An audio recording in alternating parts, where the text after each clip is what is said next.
നിക്ഷേപക സംഗമത്തിലൂടെ കേരളത്തിന് വ്യാവസായിക മുന്നേറ്റം 4410 കോടി രൂപയുടെ 13 പദ്ധതികൾക്ക് മെയ് മാസത്തിൽ തുടക്കമാകും.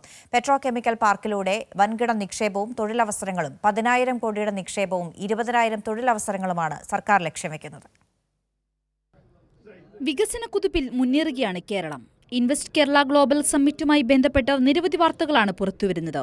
ഈ കഴിഞ്ഞ ഫെബ്രുവരിയിൽ നടന്ന നിക്ഷേപ സംഗമത്തിലൂടെ കേരളത്തിന് ലഭിച്ച 4410 കോടി രൂപയുടെ 13 പദ്ധതികൾക്ക് മെയ് മാസത്തിൽ തുടക്കമാവുന്നു. ഏപ്രിൽ മാസത്തിൽ 1670 കോടി രൂപയുടെ 4 പദ്ധതികൾ ആരംഭിച്ചതിനു പുറമെയാണിത്. ഇൻവെസ്റ്റ് കേരളയ്ക്ക് ശേഷം ഈ വർഷം ഫെബ്രുവരി മുതൽ തന്നെ 1385 കോടി രൂപയുടെ 76 പദ്ധതികളുടെ പ്രവർത്തനം പുരോഗമിക്കുകയും ചെയ്യുന്നുണ്ട്. ഇതിനോടൊപ്പം ഇൻവെസ്റ്റ് കേരളയുമായി ബന്ധപ്പെട്ട് ഓരോ മാസവും നിക്ഷേപ വാഗ്ദാനങ്ങളുടെ പുരോഗതി പൊതുജനങ്ങൾക്ക് ലഭ്യമാക്കുന്നതിനായി ഒരു വെബ്സൈറ്റും തയ്യാറായിരിക്കുന്നു.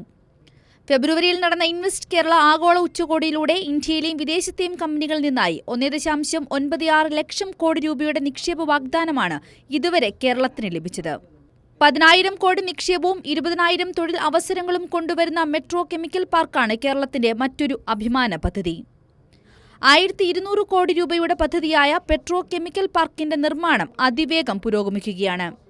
പാർക്കിലൂടെ സർക്കാർ പ്രതീക്ഷിക്കുന്നത് 10,000 കോടിയോളം രൂപയുടെ നിക്ഷേപവും 20,000 തൊഴിൽ അവസരങ്ങളുമാണ്. വളരെ പെട്ടെന്ന് നിർമ്മാണം പുരോഗമിക്കുന്ന പാർക്ക് ഈ വർഷം തന്നെ പ്രവർത്തനക്ഷമമാകുമെന്നാണ് പ്രതീക്ഷിക്കുന്നത്. വ്യവസായ വകുപ്പിന്റെ മറ്റൊരു പ്രധാന നേട്ടം തിരുവനന്തപുരത്ത് ലോഞ്ച് ചെയ്ത ഇൻഡസ്ട്രിയൽ ലാൻഡ് വെബ്സൈറ്റാണ്. ഈ വെബ്സൈറ്റ് ലോഞ്ച് ചെയ്തതോടെ കേരളത്തിൽ വ്യവസായത്തിനായി 10 മടങ്ങ് ഭൂമി ലഭ്യമാക്കാനാകുമെന്ന പ്രതീക്ഷയിലാണ് വ്യവസായ വകുപ്പ്. News desk Kairali news.